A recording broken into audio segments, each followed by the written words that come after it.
சுகி எவ்வளவோ years run பண்ணிட்டு இருக்கீங்க, நிறைய டிசைனர்ஸ் வந்து போயிட்டு இருக்கோம்.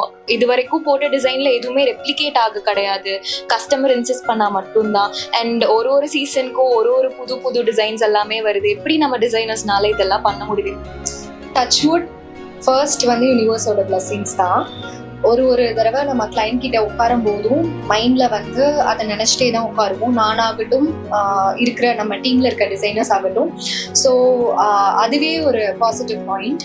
அண்ட் இதுக்கு பின்னாடி நிறையா ஹார்ட் ஒர்க்கும் நம்ம பண்ணுவோம். ஸோ ஒரு சீசனுக்கு முன்னாடியும் நம்மளுக்கு ஒரு 1 வீக் கேப் கிடைக்கும். ஸோ அப்போ நம்ம நிறைய ரிசர்ச் பண்ணுவோம், ஃபோக்கஸ் பண்ணுவோம். என்னென்ன ஷேட்ஸ் வந்து ட்ரெண்டிங்ல இருக்குது, என்னென்ன சிலுவெட்ஸ் வந்து இப்போ ட்ரெண்டிங்ல இருக்குது.